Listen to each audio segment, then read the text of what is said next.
Crime and Punishment by Fyodor Dostoyevsky. Part 2, Chapter 4.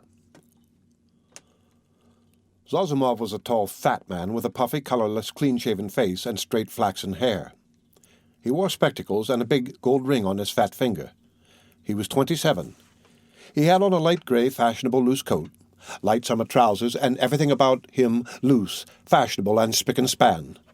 His linen was irreproachable. His watch chain was massive. In manner he was slow and, as it were, nonchalant, and at the same time studiously free and easy. He made efforts to conceal his self-importance, but it was apparent at every instant. All his acquaintances found him tedious, but said he was clever at his work. "I've been to you twice today, brother. You see, he's come to himself," cried Razumikhin.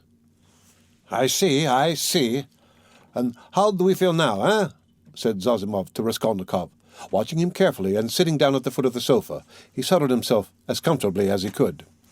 "He is still depressed," Razumikhin went on. "We've just changed his linen, and he almost cried." "That's very natural. You might have put it off if he did not wish it. His pulse is first-rate. Is your head still aching, eh?" "I am well.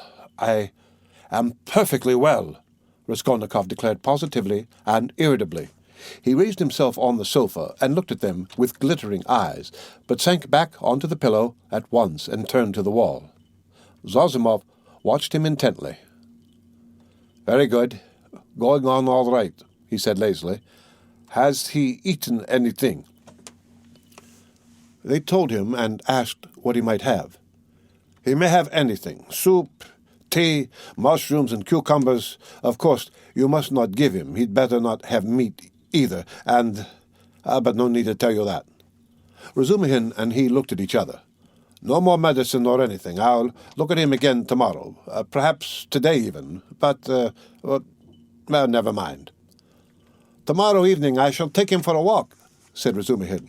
"We are going to the Zossimov garden, and then to the Palais de Cristal." "I would not disturb him tomorrow at all, but, I don't know, a little, maybe, but we'll see. Ach, what a nuisance. I've got a housewarming party tonight.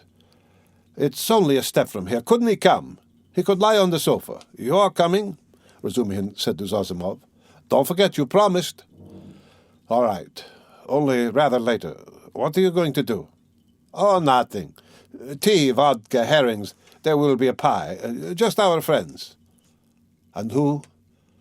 "All neighbors here, almost all new friends, except my old uncle, and he is new too. He only arrived in Petersburg yesterday to see to some business of his. We meet once in 5 years. "What is he?" "He's been stagnating all his life as a district postmaster. Gets a little pension. He is 65, not worth talking about. But I am fond of him. Porfiry Petrovitch, the head of the investigation department here. But you know him." "Is he a relation of yours too?" "A very distant one. But why are you scowling? Because you quarreled once? Won't you come then?" "I don't care a damn for him." "So much the better. Well, there will be some students. A teacher, a government clerk, a musician, an officer, and Zametov." "Do tell me, please, what you or he," Zosimov nodded at Raskolnikov, "can have in common with his Zametov." "Oh, you particular gentlemen. Principles. You are worked by principles as it were by springs. You won't venture to turn round on your own account. If a man is a nice fellow, that's the only principle I go upon. Zametov is a delightful person." "Though he does take bribes." "Well, he does, and what of it? I don't care if he does take bribes," Razumikhin cried with unnatural irritability. "I don't praise him for taking bribes. I only say he is a nice man in his own way. But if one looks at men in all ways, are there many good ones left, eh? Why, I am sure I shouldn't be worth a baked onion myself, perhaps with you thrown in." "That's too little. I'd give 2 for you. And I wouldn't give more than 1 for you. No more of your jokes. Zametov is no more than a boy. I can pull his hair, and one must draw him, not repel him. You'll never improve a man by repelling him, especially a boy. One has to be twice as careful with the boy. Oh, you progressive dullards, you don't understand. You harm yourselves running another man down. But if you want to know, we really have something in common." "I should like to know what." "Why, It's all about the house painter. We are getting him out of a mess, though, indeed, there's nothing to fear now. The matter is absolutely self-evident. We only put on steam." "A painter? Why, haven't I told you about it? I only told you the beginning, then, about the murder of the old pawnbroker woman. Well, the painter is mixed up in it." "Oh, I heard about that murder before, and was rather interested in it, partly for one reason. I read about it in the papers, too." "Lizaveta was murdered, too," Nastasya blurted out, suddenly addressing Raskolnikov. She remained in the room all the time, standing by the door, listening. "Lizaveta," murmured Raskolnikov, hardly audibly. "Lizaveta, who sold old clothes. Didn't you know her? She used to come here. She mended a shirt for you, too." Raskolnikov turned to the wall, where in the dirty yellow paper he picked out one clumsy white flower with brown lines on it, and began examining how many petals there were in it, how many scallops in the petals, and how many lines on them. He felt his arms and legs as lifeless as though they had been cut off. He did not attempt to move, but stared obstinately at the flower. "But what about the painter?" Zosimov interrupted Nastasya's chatter with marked displeasure. She sighed and was silent. "Why, he was accused of the murder," Razumikhin went on hotly. "Was there evidence against him, then?" "Evidence, indeed. Evidence. That was no evidence.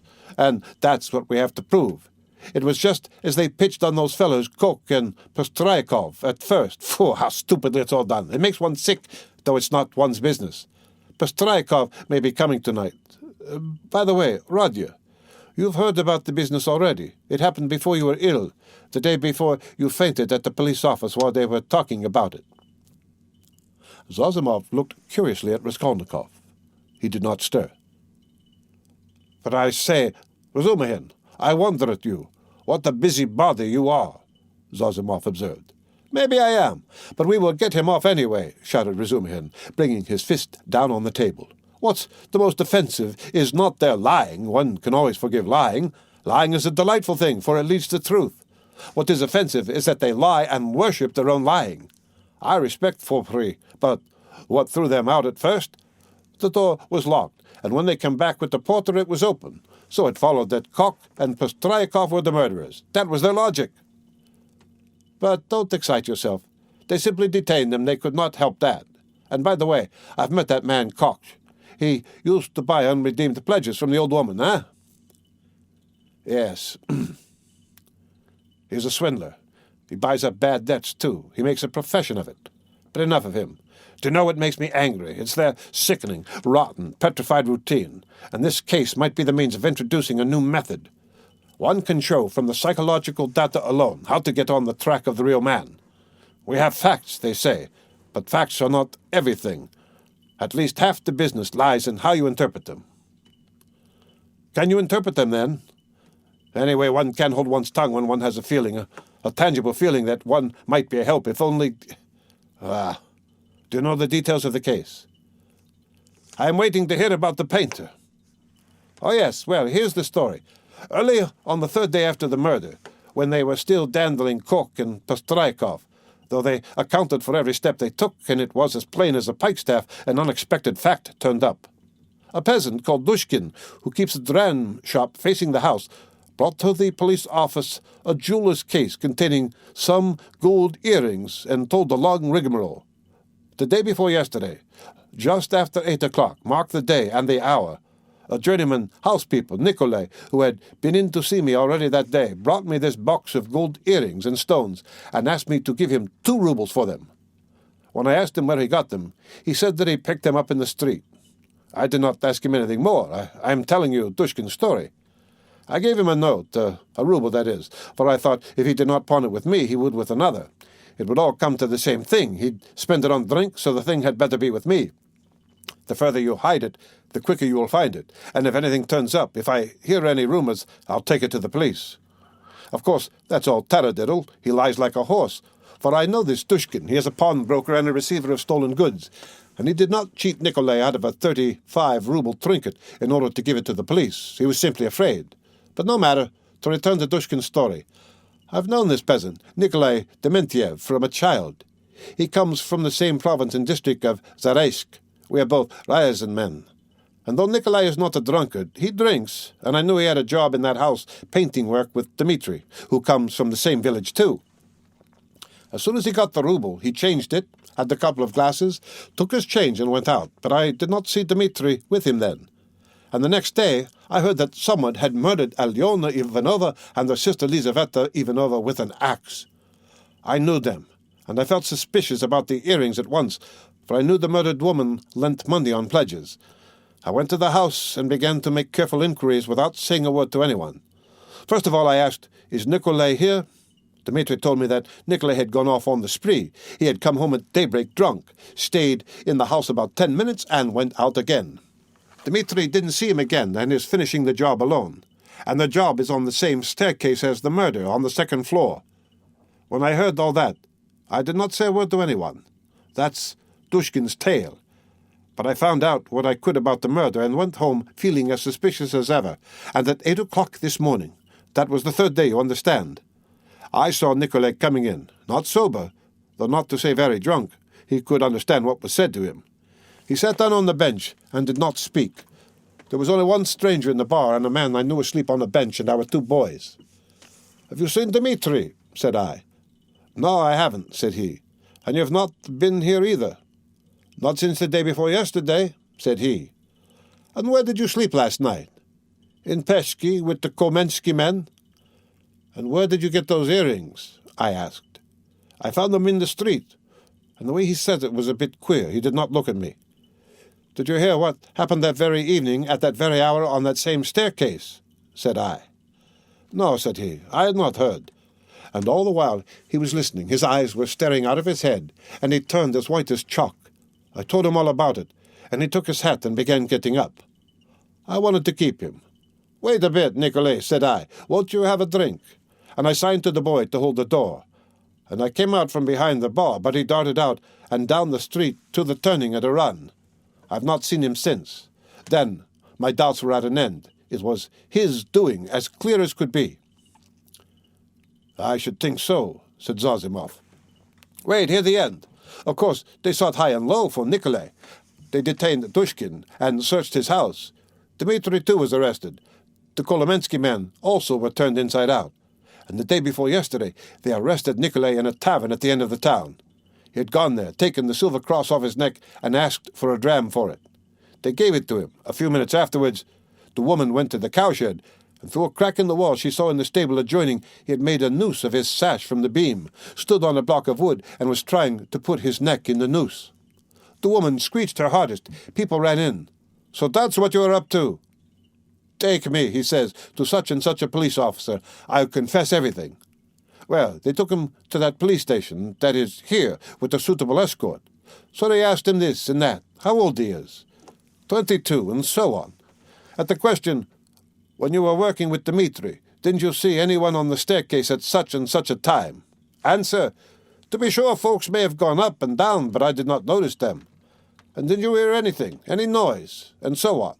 'We had nothing special.' 'And did you hear, Nikolai, that on the same day widow so-and-so and her sister were murdered and robbed?' 'I never knew a thing about it. The first I heard of it was from Afanasy Pavlovitch the day before yesterday.' 'And where did you find the earrings?' 'I found them on the pavement.' 'Why didn't you go to work with Dmitri the other day?' 'Because I was drinking.' 'And where were you drinking?' 'Oh, in such and such a place.' 'Why did you run away from Dushkin's?' 'Because I was awfully frightened.' 'What were you frightened of?'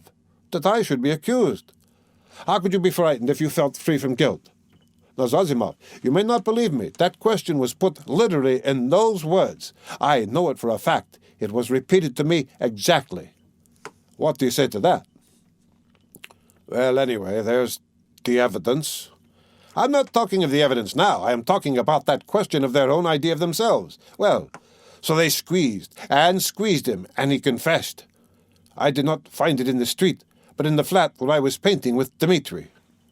'And how was that?' 'Why, Dmitri and I were painting there all day, and we were just getting ready to go, and Dmitri took a brush and painted my face, and he ran off, and I after him.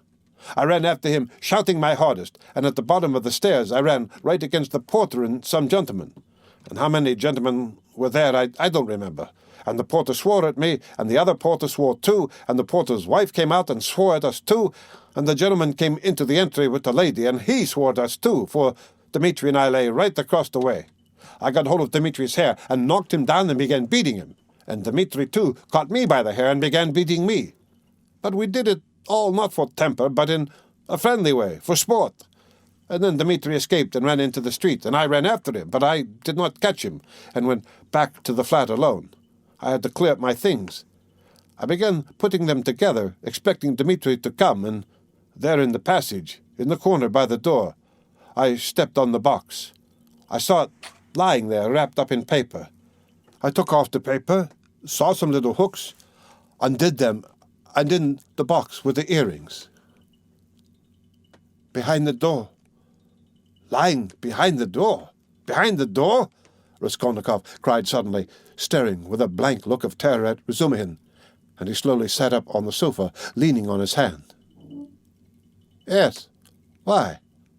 What's the matter? What's wrong? Razumikhin, too, got up from his seat. Nothing, Raskolnikov answered faintly, turning to the wall. All were silent for a while. He must have waked from a dream, Razumikhin said at last, looking inquiringly at Zosimov. The latter slightly shook his head. Well, go on, said Zosimov. What next? What next? As soon as he saw the earrings, forgetting Dmitri and everything, he took up his cap and ran to Dushkin, and as we know, got the rouble from him. He told a lie, saying he found them in the street and went off drinking. He keeps repeating his old story about the murder. I know nothing of it, never heard of it till the day before yesterday. And why didn't you come to the police till now? I was frightened. And why did you try to hang yourself? From anxiety. What anxiety? That I should be accused of it. Well, that's the whole story. And now, what do you suppose they deduce from that? Why, there's no supposing. There's a clue, such as it is, a fact. You wouldn't have your painter set free. Now they've simply taken him for the murderer. They haven't a shadow of doubt. That's nonsense. You're excited. But what about the earrings? You must admit that if on the very same day and hour earrings from the old woman's box have come into Nikolay's hands, they must have come there somehow. That's a good deal in such a case. How did they get there?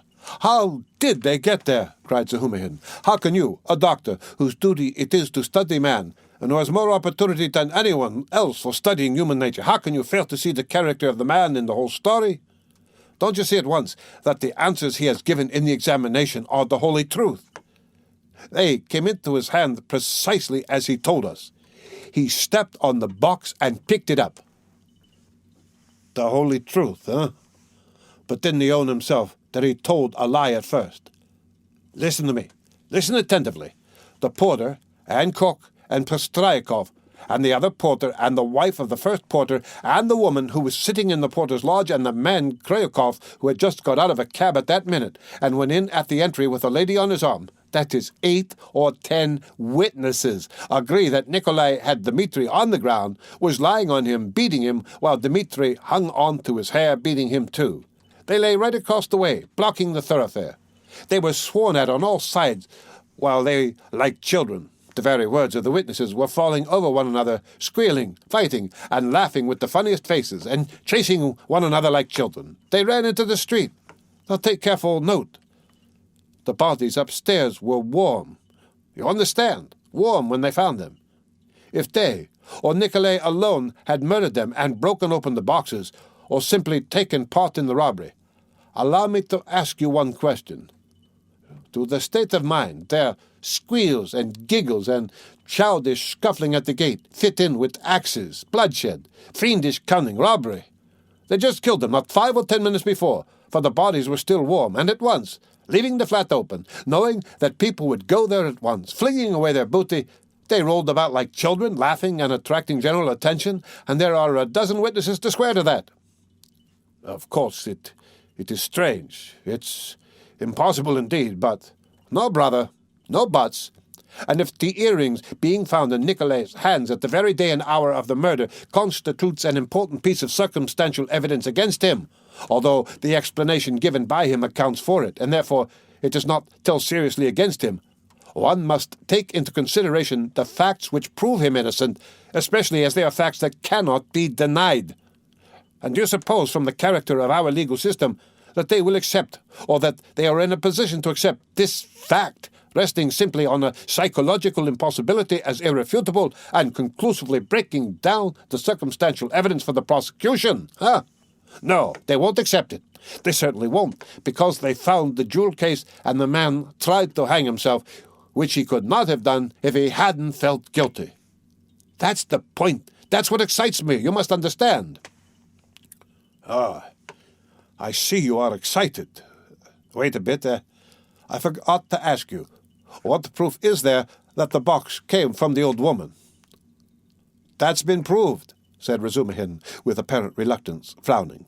Koch recognized the jewel case and gave the name of the owner, who proved conclusively that it was. That's bad. Now another point. Did anyone see Nikolai at the time that Koch and Postryakov were going upstairs at first, and is there no evidence about that? Nobody did see him, Razumikhin answered with vexation. That's the worst of it. Even Koch and Postryakov did not notice them on their way upstairs, though indeed their evidence could not have been worth much. They said they saw the flat was open, and that there must be work going on in it, but they took no special notice and could not remember whether there actually were men at work in it. So, the only evidence for the defense is that they were beating one another and laughing. That constitutes a strong presumption, but how do you explain the facts yourself? How do I explain them? What is there to explain? It's clear. At any rate, the direction in which explanation is to be sought is clear, and the jewel case points to it. The real murderer dropped those earrings. The murderer was upstairs, locked in when Koch and Postryakov knocked at the door. Koch, like an ass, did not stay at the door, so the murderer popped out and ran down too, for he had no other way of escape. He hid from Koch, Postryakov, and the porter in the flat when Nikolai and Dmitri had just run out of it. He stopped there while the porter and the others were going upstairs, waited till they were out of hearing, and then went calmly downstairs at the very minute when Dmitri and Nikolai ran out into the street, and there was no one in the entry. Possibly he was seen, but not noticed. There are lots of people going in and out. He must have dropped the earrings out of his pocket when he stood behind the door and did not notice he dropped them because he had other things to think of. The jewel case is a conclusive proof that he did stand there. That's how I explain it. Too clever. Oh, my boy, you're too clever. That beats everything. But why? Why? Why? Because everything fits too well. It's too melodramatic. Ah! Razumikhin was exclaiming. But at that moment the door opened, and a personage came in who was a stranger to all present.